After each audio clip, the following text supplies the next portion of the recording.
लाडक्या बहिणींसाठी सर्वात महत्त्वाची बातमी आली। लाडक्या बहिणींच्या खात्यामध्ये आता लाडकी बहीण योजनेचा हप्ता जमा होणार आहे। कारण लाडकी बहीण योजनेच्या हप्ता वाटपाला सुरुवात करण्यात येणार। लाडक्या बहिणींच्या खात्यामध्ये थेट 1500 रुपये जमा होणार आहेत। पण काही बँकांना सरकारकडून अपात्र ठरवण्यात आलं। ज्या बँकांना स्वतःचा IFSC कोड नाही अशा बँकांमध्ये आता लाडकी बहीण योजनेचा हप्ता जमा होणार नाही। त्यामुळे लाडक्या बहिणींनो लक्षपूर्वक ऐका की सरकारकडून कोणत्या बँकांना अपात्र ठरवण्यात आलेलं आहे, तसेच कोणत्या 10 बँकांमध्ये लाडकी बहीण योजनेचा हप्ता जमा होत आहे। सरकारकडून 10 बँकांची यादी जाहीर करण्यात आली। काल पार पडलेल्या बैठकीमध्ये ही यादी जाहीर करण्यात आलेली आहे। त्यामुळे लक्षपूर्वक ऐका की कोणत्या 10 बँकांमध्ये लाडकी बहीण योजनेचा हप्ता जमा होणार आहे।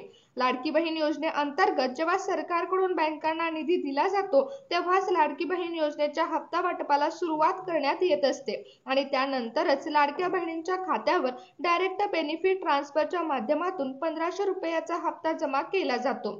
लाडक्या बहिणींना 1500 रुपयाचा लाभ मिळत असतो, परंतु लाडक्या बहिणींनो आता बँकांना तर चेक मिळाला आहे। सरकारकडून बँकांना चेक दिला जातो, परंतु बँकांचा प्रॉब्लेम होत आहे। लाडक्या बहिणींना वेळेवर पैसे मिळत नाहीत हे सरकारच्या निदर्शनास आलं। बऱ्याच बँकांचा प्रॉब्लेम झालेला आहे। बऱ्याच बँकांना त्यांचा IFSC कोड नाही। त्यामुळे सरकारकडून सरकारी योजनांचे पैसे बँकांमध्ये येण्यास प्रॉब्लेम होत आहे। त्यामुळे सरकारकडून महत्त्वाचा निर्णय घेण्यात आला असून 10 बँकांची निवड सरकारकडून करण्यात आली आहे। ज्या बँकांना स्वतःचा IFSC कोड आहे, त्याचबरोबर ज्या बँका सरकारी योजनेचे पैसे घेण्यासाठी पात्र आहेत, अशाच महत्त्वाच्या 10 बँकांची निवड सरकारकडून करण्यात आली। त्यामुळे या 10 बँकांमध्ये सर्वात आधी लाडकी बहीण योजनेचे पैसे जमा होतील। लाडक्या बहिणींना 1500 रुपयाचा लाभ घेता येणार आहे। जेव्हा लाडक्या बहिणींच्या खात्यामध्ये पैसे जमा होतील तेव्हा लाडक्या बहिणी लगेच जाऊन बँकेमधून पैसे काढून आणू शकतात। त्यामुळे सरकारने अशाच 10 बँकांची निवड केली आहे।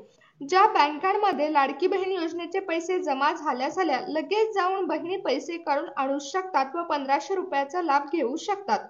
अगोदर असं होत होतं की लाडक्या बहिणींच्या खात्यामधून बँकेकडून पैसे कट करून घेतले जात होते। ज्या बँकांमध्ये मिनिमम बॅलन्सची अट आहे त्या बँकांमध्ये या घटना घडत होत्या। या सगळ्याचा विचार करून सरकारने आता फक्त 10 बँकांचीच निवड केली आहे। त्यामुळे लक्षपूर्वक ऐका की सरकारने नेमक्या कोणत्या 10 बँकांची निवड केली आहे, कोणत्या 10 बँकांमध्ये सरकारमार्फत लाडकी बहीण योजनेचे पैसे ट्रान्सफर केले जाणार आहेत। लाडक्या बहिणींनो आतापर्यंत तुमच्या खात्यावर 11 हप्ते लाडकी बहीण योजनेअंतर्गत जमा झाले असतील आणि हे हप्ते डायरेक्ट बेनिफिट ट्रान्सफरच्या माध्यमातून तुमच्या खात्यावर जमा होत होते।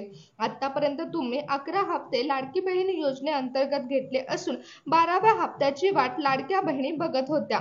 आता 12व्या हप्त्याच्या वाटपाला सुरुवात करण्यात येणार असून लाडकी बहीण योजनेसाठी पात्र असणाऱ्या बँकांची यादी देखील जाहीर करण्यात आली। ज्या बँकांना रिझर्व्ह बँकेकडून मान्यता आहे अशाच बँका यामध्ये समाविष्ट करण्यात आल्या आहेत। यामध्ये काही खाजगी बँका आहेत तर काही सरकारी बँका आहेत। ज्या बँकांमध्ये सरकारी योजनांचे पैसे जमा होतात अशाच बँकांची निवड करण्यात आली आहे। त्यामुळे लाडक्या बहिणींनो लक्षपूर्वक ऐका की यामध्ये नेमक्या कोणत्या बँका आहेत, कारण जर तुमचं खातं या 10 बँकांपैकी एका बँकेमध्ये असेल तरच तुम्हाला लाडकी बहीण योजनेच्या हप्त्याचा लाभ मिळणार आहे। डायरेक्ट बेनिफिट ट्रान्सफर मार्फत जे पैसे बँकेमध्ये ट्रान्सफर केले जातात ते पैसे तुमच्या खात्यावर जमा होण्यासाठी तुमची बँक या 10 बँकांपैकी एक कोणती तरी असायला हवी। कारण आता जेव्हा सरकारकडून बँकांना निधी देण्यात आलेला आहे तेव्हा फक्त या 10 बँकांची निवड करण्यात आली आहे। त्यामुळे लक्षपूर्वक ऐका की कोणत्या बँका सरकारच्या यादीमध्ये समाविष्ट केलेल्या आहेत। ज्या बँकांमध्ये मिनिमम बॅलन्सची अट नाही, त्याचबरोबर ज्या बँकांचा स्वतःचा IFSC कोड आहे त्याच बँकांची निवड सरकारकडून करण्यात आली आहे। त्यामुळे आता जेव्हा लाडक्या बहिणींच्या खात्यावर पैसे जमा होतील तेव्हा लाडक्या बहिणी लगेच जाऊन बँकेमधून पैसे काढून आणू शकतात आणि आता लाडक्या बहिणी पूर्णपणे 1500 रुपयाचा लाभ घेऊ शकतात। त्यांच्या बँक खात्यातील कोणतीही रक्कम बँकांकडून कट करून घेतली जाणार नाही। पूर्णपणे 1500 रुपयांचा लाभ आता लाडक्या बहिणी घेऊ शकणार आहेत। आपल्या महिला व बालविकास मंत्री आदिताई तटकरे यांनी सांगितलं आहे की काल सर्वांची बैठक पार पडली आणि या बैठकीमध्ये लाडक्या बहिणींना 12व्या हप्त्याचं वाटप करण्याबाबत चर्चा करण्यात आली। त्यामध्येच 10 बँकांची निवड ही करण्यात आली।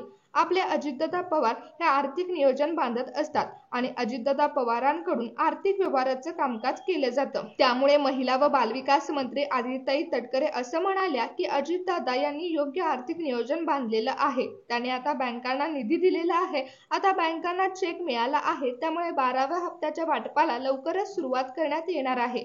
लाडक्या बहिणींच्या खात्यामध्ये 1500 रुपयाचा हप्ता सरकारकडून जमा करण्यात येणार।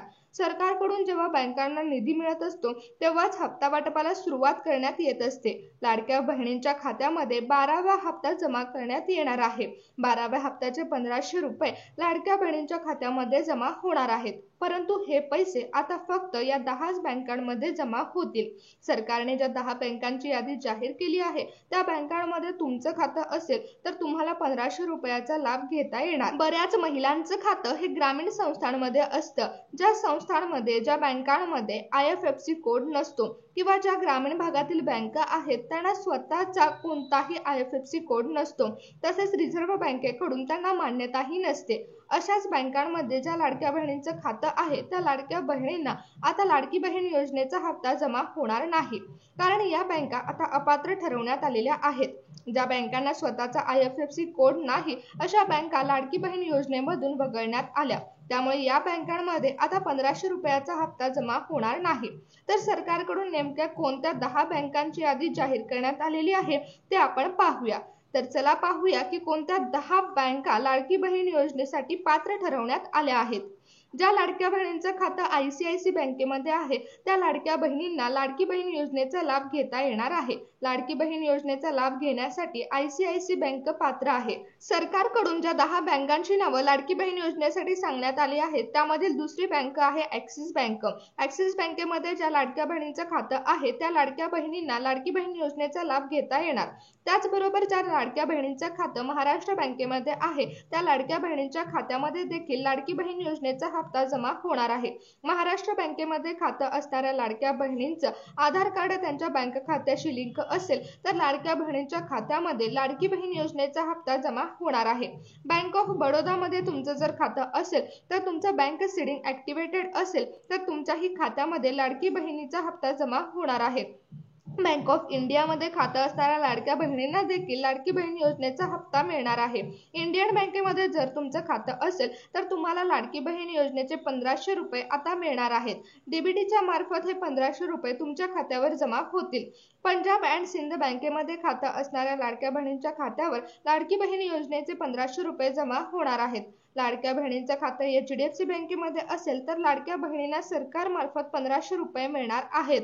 HDFC बँकेमधील खात्यावर 1500 रुपये जमा होतील। जर तुमचं खातं स्टेट बँकेमध्ये असेल तर तुम्हाला ही लाडकी बहीण योजनेचा लाभ घेता येणार। स्टेट बँक ही सरकारी बँक आहे आणि ही सरकारी बँक लाडकी बहीण योजनेचा लाभ घेण्यासाठी पात्र आहे। त्यामुळे स्टेट बँकेमधील महिलांना लाडकी बहीण योजनेचा लाभ घेता येणार। जर तुमचं खातं पोस्टामध्ये असेल तर लाडक्या बहिणींनो तुमच्यासाठी आनंदाची बातमी आहे, कारण सर्वात पहिल्यांदा लाडकी बहीण योजनेचे पैसे हे पोस्ट बँकेमध्ये जमा होत असतात। ज्या लाडक्या बहिणींचं खातं पोस्ट बँकेमध्ये आहे त्या लाडक्या बहिणींना आता लाडकी बहीण योजनेचा लाभ सर्वात आधी मिळणार आहे। जर तुमचं खातं या 10 बँकांपैकी एका बँकेमध्ये असेल तर तुम्हाला लाडकी बहीण योजनेचा लाभ घेता येणार आहे। सरकारने ज्या 10 बँकांची यादी सांगितलेली आहे त्या 10 बँकेमध्ये खातं असणाऱ्या लाडक्या बहिणींना लाडकी बहीण योजनेचा लाभ घेता येणार असून 1500 रुपये त्यांच्या खात्यामध्ये जमा होणार आहेत।